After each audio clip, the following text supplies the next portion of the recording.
Atos dos Apóstolos, capítulo 19. E sucedeu que, enquanto Apolo estava em Corinto, Paulo, tendo passado por todas as regiões superiores, chegou a Éfeso e, achando ali alguns discípulos, disse-lhes: Recebestes vós o Espírito Santo quando crestes? E eles disseram-lhe: Nós nem ainda ouvimos que haja Espírito Santo. Perguntou-lhes: Em que sois batizados então? E eles disseram: No batismo de João.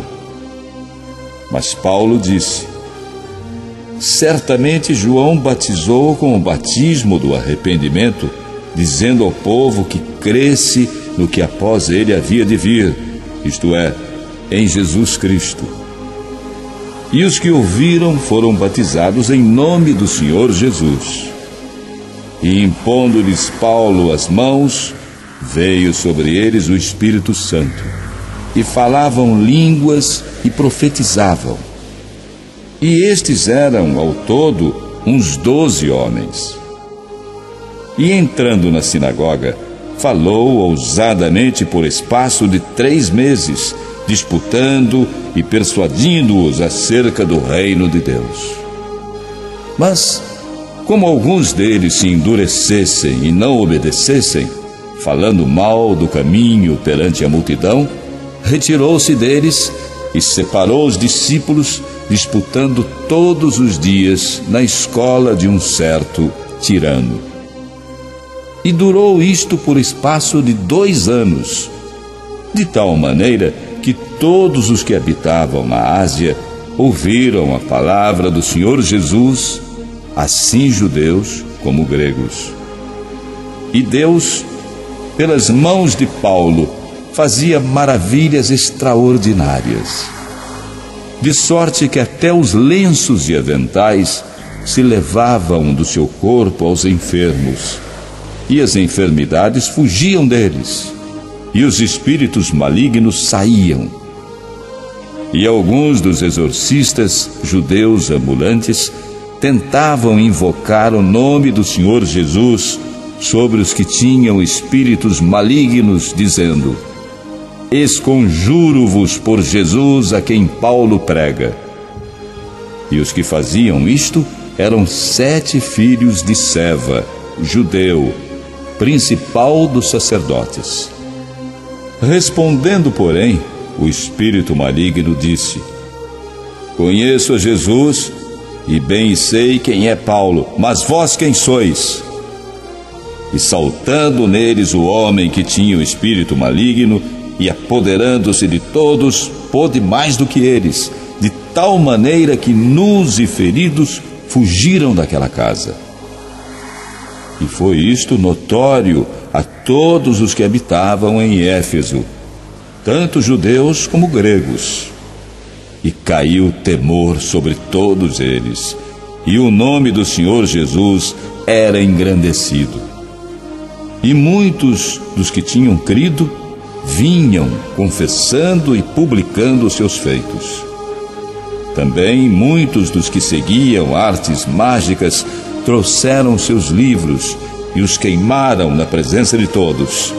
E, feita a conta do seu preço, acharam que montava a 50.000 peças de prata. Assim, a palavra do Senhor crescia poderosamente e prevalecia. E cumpridas estas coisas, Paulo propôs, em espírito, ir a Jerusalém, passando pela Macedônia e pela Acaia, dizendo: Depois que houver estado ali, importa-me também ver Roma. E enviando à Macedônia 2 daqueles que o serviam, Timóteo e Erasto, ficou ele por algum tempo na Ásia.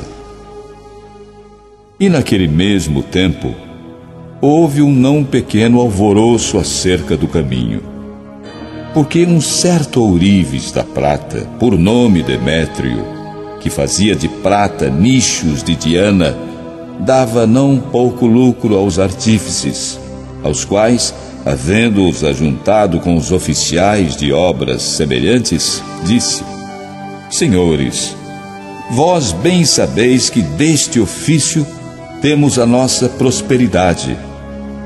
E bem vedes e ouvis que não só em Éfeso, mas até quase em toda a Ásia, este Paulo tem convencido e afastado uma grande multidão, dizendo que não são deuses os que se fazem com as mãos.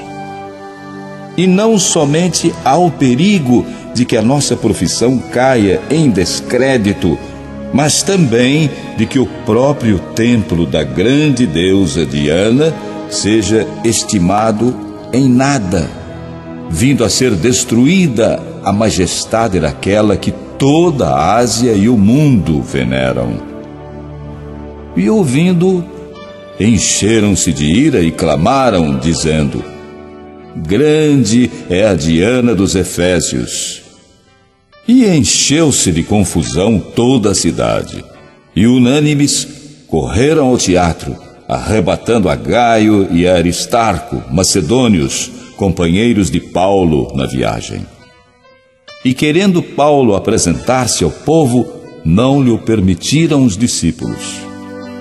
E também alguns dos principais da Ásia, que eram seus amigos, lhe rogaram que não se apresentasse no teatro. Uns, pois, clamavam de uma maneira, outros de outra, porque o ajuntamento era confuso, e os mais deles não sabiam por que causa se tinham ajuntado. Então tiraram Alexandre dentre a multidão, impelindo os judeus para diante. E Alexandre, acenando com a mão, queria dar razão disto ao povo.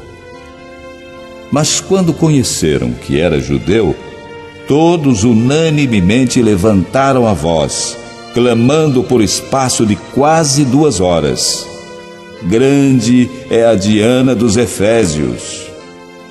Então o escrivão da cidade, tendo apaziguado a multidão, disse: Homens efésios, qual é o homem que não sabe que a cidade dos Efésios é a guardadora do templo da grande deusa Diana e da imagem que desceu de Júpiter? Ora, não podendo isto ser contraditado, convém que vos aplaqueis e nada façais com temeridade.